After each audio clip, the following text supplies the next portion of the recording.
सुल्तान। एक गांव में एक गरीब किसान अपनी बीवी और नन्हे बच्चे के साथ रहता था। उसके पास एक वफादार कुत्ता भी था जिसका नाम सुल्तान था। सुल्तान अब बूढ़ा हो चुका था। उसके सभी दांत गिरने की वजह से वो खाना भी चबा नहीं पाता था। सुल्तान अपनी जवानी में सभी चोरों के छक्के छुड़ा देता था, पर अब बुढ़ापे की वजह से कोई चोर उसे डरता नहीं था। इसीलिए किसान थोड़ा नाराज था। अब इस बूढ़े सुल्तान की देखभाल मैं नहीं कर सकता। मैं इसे जंगल में छोड़ देता हूँ। पर हम इस हालात में उसे अकेला नहीं छोड़ सकते। सुल्तान उसके दोस्त भेड़िए की मदद लेने की सोचता है। वो तुरंत जंगल में भेड़िए के पास जाता है। भेड़िया उसकी बातें सुनकर दुखी हो जाता है। वो सुल्तान को एक तरकीब बताता है। अगले दिन किसान हमेशा की तरह अपने बीवी के साथ खेती का काम करने के लिए जाता है और अपने बच्चे को एक पेड़ के पास रखता है। सुल्तान उस बच्चे की रखवाली के लिए वहाँ बैठता है। अचानक उसका दोस्त भेड़िया वहाँ पर आता है। अब तुम भौंको और मेरे पीछे दौड़ो।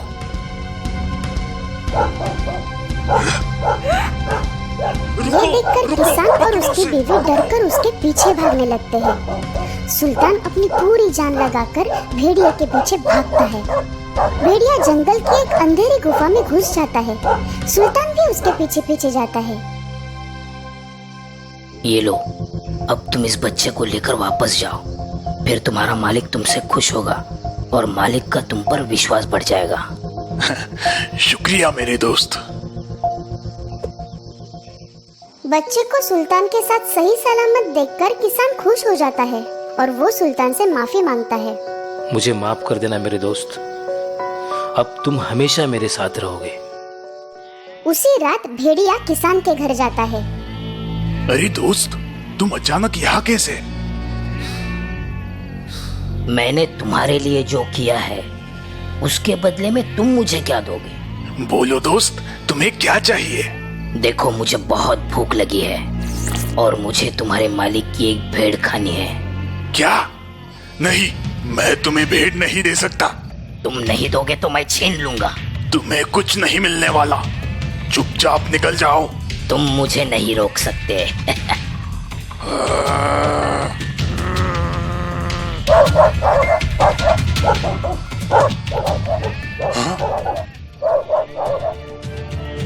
मैं आज तुम्हें नहीं छोड़ूंगा।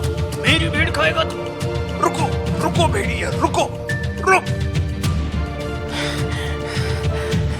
मैं तुम्हें नहीं छोड़ूंगा सुल्तान। कई दिन गुजरने के बाद भेड़िया अपने दोस्त जंगली सुअर को बुलाता है। मुझे सुल्तान से बात करनी है। जाओ, उसे बुला के लाओ। तुम्हें भेड़िया ने बुलाया है। सुल्तान अंदाजा लगाता है कि भेड़िया ऐसे ही मुझे नहीं बुलाएगा। वो जरूर मुझ पर हमला करेगा।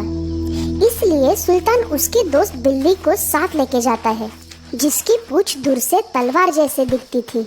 ये सुल्तान का बच्चा तुम्हें मारने के लिए तलवार लाया है। मुझे मरना नहीं है, मैं यहाँ छिप जाता हूँ। मैं भी छुप जाता हूँ।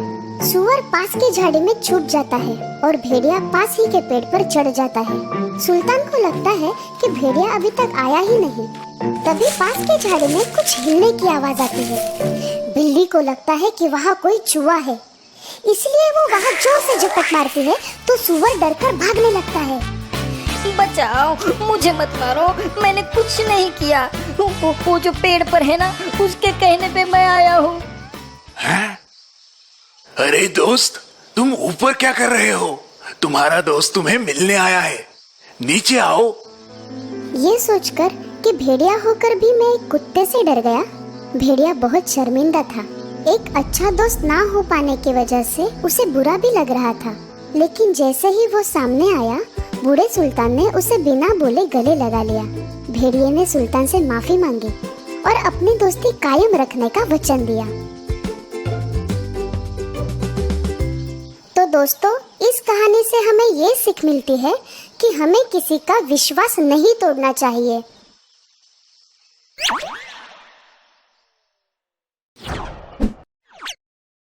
Little red riding hood. बहुत समय की बात है। दूर देश में एक छोटा सा गांव था जहाँ एक नन्ही सी लड़की रहती थी जिसका नाम था रेड राइडिंग हुड।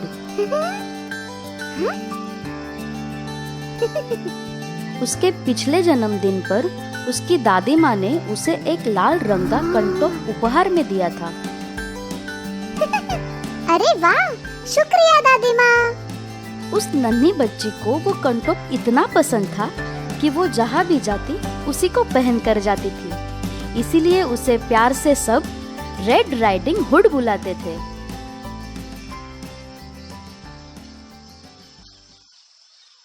एक दिन उनको दादी माँ के बीमार होने की खबर मिली। तुरंत ही उसकी माँ ने दादी माँ के लिए चिकन सूप और रोटी बनाई।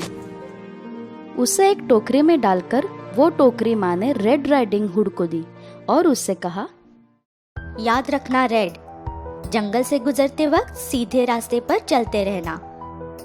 कोई अजनबी मिले तो उससे बात मत करना। हाँ माँ, मैं सीधे दादी माँ के घर ही जाऊंगी। Bye bye. प्यारी सी धुन गुनगुनाते हुए नन्ही रेड राइडिंग हुड जंगल के रास्ते जा रही थी।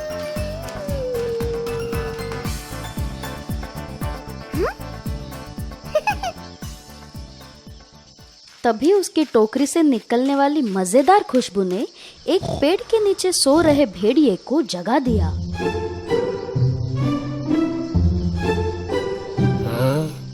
एक नन्हा शिकार, लेकिन ये जा का रहा है।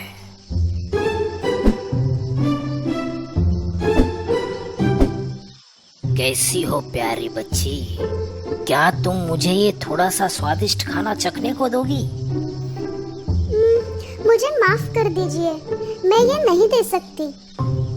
ये सूप मैं अपनी बीमार दादी माँ के लिए लेकर जा रही हूँ, जो अकेली रहती है। आप ये सेब ले सकते हो। दादी माँ अकेली ही रहती है तो पहले दादी माँ को निगलते हैं और बाद में इसे, लेकिन तब तक इसे रोकना होगा। अरे रुको, मेरी बात तो सुनो।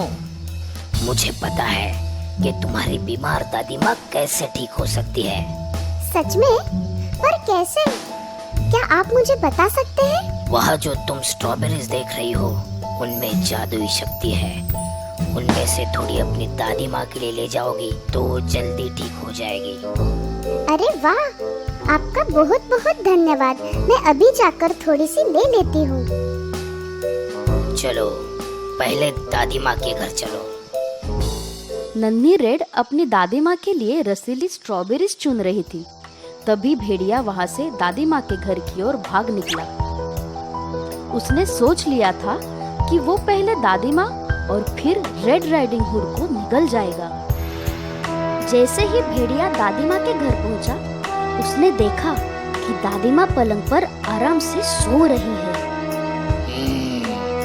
क्या आराम से लेटी है? हाँ? कौन? तुम यहाँ क्यों आए हो? तुम्हें और तुम्हारी पोती को एक साथ निगलने। हाँ? चले जाओ यहाँ से। गाना गुनगुनाते हुए रेड राइडिंग हुड अपने दादी माँ के घर पहुंची, पर जैसे ही वो अंदर गई, अपनी दादी माँ को देखकर थोड़ा सा चौंक गई। वो उनके बेड के पास आई और उनसे पूछा, अरे, आपकी आंखें इतनी बड़ी क्यों है दादी माँ? ताकि मैं तुम्हें अच्छे से देख सकूं मेरी बच्ची। और आपकी आवाज इतनी भारी क्यों लग रही है? ताकि मैं तुम्हें अच्छे से बुला सकूं मेरी बच्ची। और आपके हाथ इतने बड़े क्यों हैं? ताकि मैं तुम्हें अच्छे से गले लगा सकूं। हाँ?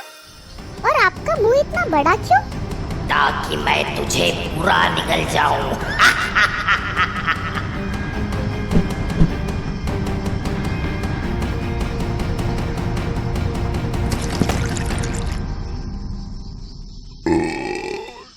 नन्ही रेड राइडिंग हुड और दादी माँ को निगलने के बाद दुष्ट भेड़िया दादी माँ के बेड पर आराम से सो गया और जोर जोर से खर्राटे मारने लगा।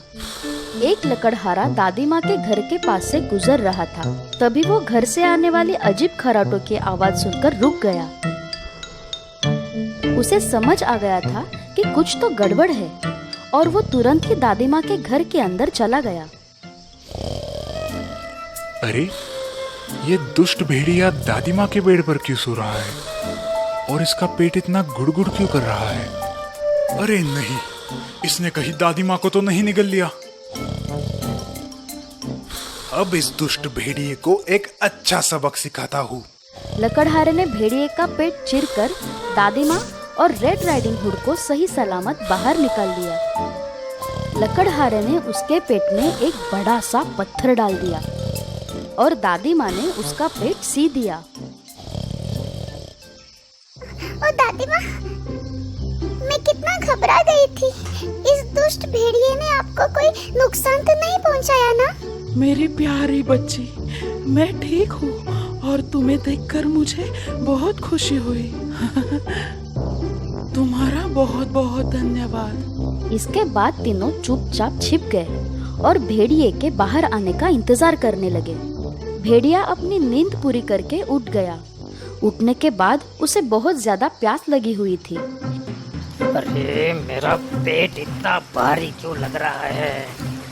पत्थर का भार भेड़िया ज्यादा देर तक सहन नहीं कर पाया और फिसलकर नदी में जा गिरा और डूब गया। बाय बाय दुष्ट भेड़िए। नन्ही रेड राइडिंग हुड ने अपने दादी माँ से ये वादा किया कि वो कभी भी किसी अजनबी से बात नहीं करेगी।